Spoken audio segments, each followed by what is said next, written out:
Hello students, myself Rajiv Atri and today we are going to discuss basic introductions of magnetism. So students देखो अभी तक हमने electricity पढ़ा है। Electricity से अगर मैग्नेटिक फील्ड कहीं पे जनरेट होती है और इस बात की इंट्रोडक्शन हमें जिसने दी है वो ऑर्स्टेड, साइंटिस्ट का नाम है ऑर्स्टेड। सो दैट्स वाई हमें ये ऑर्स्टेड डिस्कवरी पढ़नी पड़ती है। ऑर्स्टेड ने ही हमें इलेक्ट्रोमैग्नेटिज्म से अवेयर करवाया था, फर्स्ट थिंग। सो ऑर्स्टेड डिस्कवरी बेसिकली हम बिल्कुल आसान सा सर्किट बनाएंगे। आसान से सर्किट के अंदर मैंने जस्ट एक बैटरी डाली है और एक की और एक रेजिस्टेंस, दैट्स इट। और इस आसान से सर्किट में करना क्या है, इस आसान से सर्किट में हमें एक निडल की ओर आवश्यकता है। ये देखो, ये कंपास, क्या काम है कंपास का? कंपास बेसिकली यहां पे अगर मैं स्विच ऑन करूं तब डिफ्लेक्शन दिखाएगा, स्विच ऑफ करूं तब भी डिफ्लेक्शन दिखाएगा। बट एक चीज है, अगर मैं ऑन रहने दूं या फिर ऑफ रहने दूं, अगर ये हमारी जो की है इसको ऑफ रहने दो या ऑन रहने दो, तब कंपास डिफ्लेक्शन नहीं दिखाएगा। सो ये जो डिफ्लेक्शन दिखा रहा है compass, it means magnetic field जरूर है, क्योंकि कंपास विदाउट मैग्नेटिक फील्ड के तो डिफ्लेक्शन दिखाता नहीं।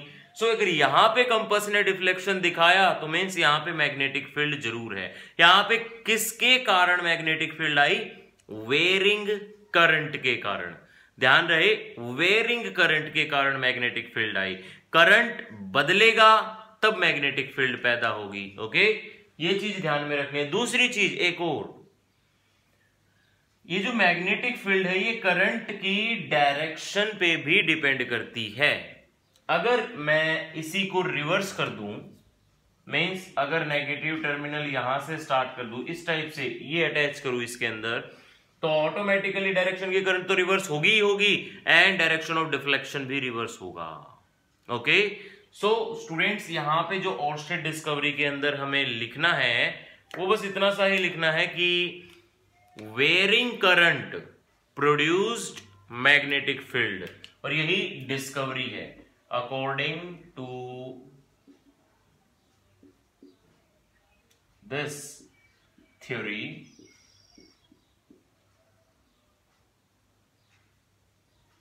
a varying current will produce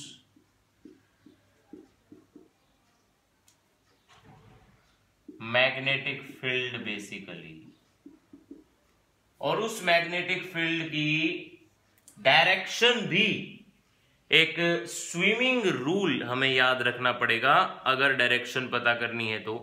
right hand thumb rule भी है। स्विमिंग रूल तो कंपास के डिफ्लेक्शन की डायरेक्शन के लिए होता है, सिर्फ कंपास का नॉर्थ पोल किस डायरेक्शन में डिफ्लेक्शन दिखाएगा उसके लिए होता है स्विमिंग रूल। बट अगर मुझे देखना है कि pattern of magnetic field line, अगर एक वायर है जिसके अंदर से, एक स्ट्रेट वायर है जिसके अंदर से करंट चल रहा है I, तो इसके अंदर pattern of magnetic field line कैसा होगा, वो पैटर्न ऑब्जर्व करने के लिए ये देखो, रूल्स टू डिटेक्ट डिफ्लेक्शन। पहला रूल, दो रूल पढ़ने हैं हमें यहां पे। पहला rule, rules to detect deflection of north pole, या फिर दूसरा रूल हमें पढ़ना है फिर कि रूल्स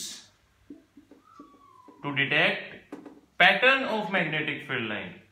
रूल्स टू डिटेक्ट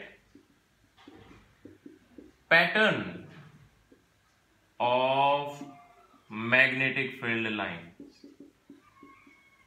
देखो, इस चैप्टर में हमें बेसिकली मैग्नेटिक फील्ड के बारे में पढ़ना है, और मैग्नेटिक फील्ड के बारे में पढ़ने के लिए हमें बेसिकली यहाँ पे इस पूरे चैप्टर में 4 रूल्स तो जरूर पढ़ने हैं, कंपलसरी है 4 रूल पढ़ने, जिसमें कि मेन जो रूल है वो एक तो राइट हैंड, ये 3 रूल मेन है, राइट हैंड थंब रूल, ये Fleming right hand rule, Fleming left hand rule, ये 3 रूल पढ़ने बहुत जरूरी हैं।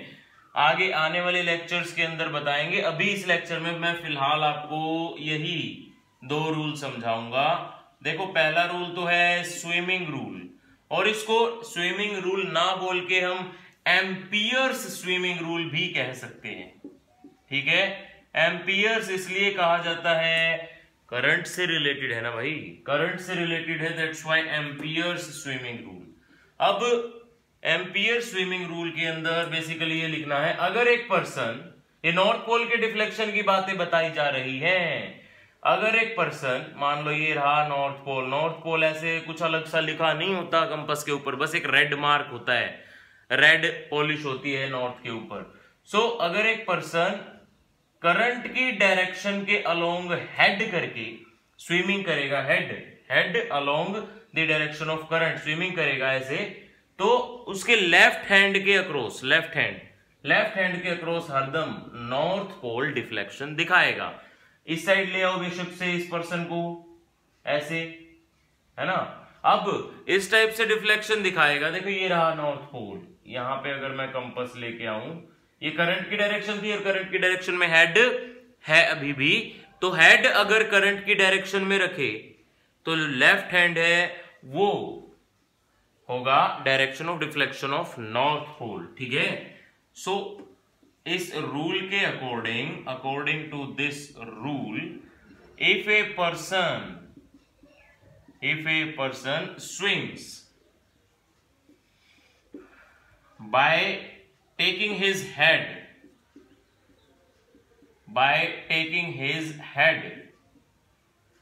along the direction of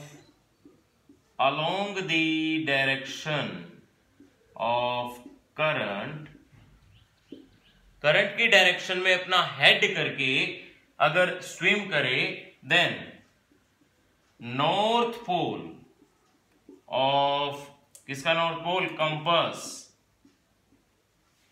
will always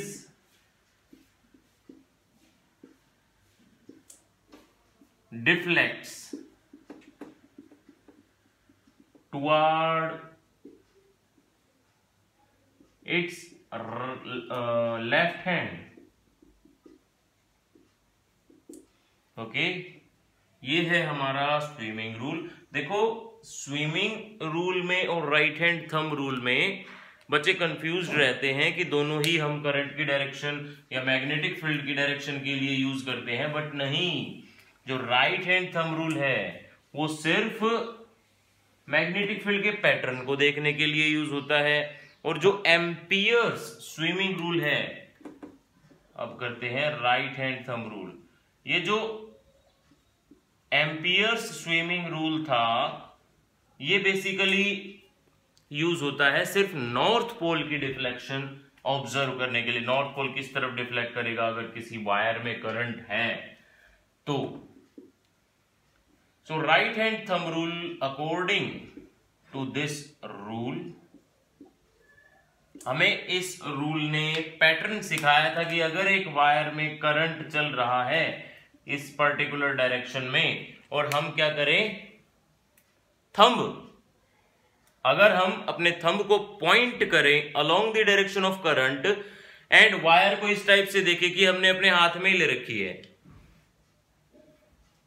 तो ये जो कर्ल करके आ रहे हैं, हम अपने पूरी ये चारों फिंगर्स को ऐसे कर्ल करके जो आ रहे हैं, ये कर्लिंग यही बताती है direction of magnetic field line या पैटर्न ऑफ मैग्नेटिक। ऐसे कर्ल करके लाए थे ना, ऐसे कर्ल करके लाए थे, तो this is the pattern of magnetic field line around a straight current carrying wire. So according to this rule, if we put our thumb along the direction of current and curl our other 4 fingers, then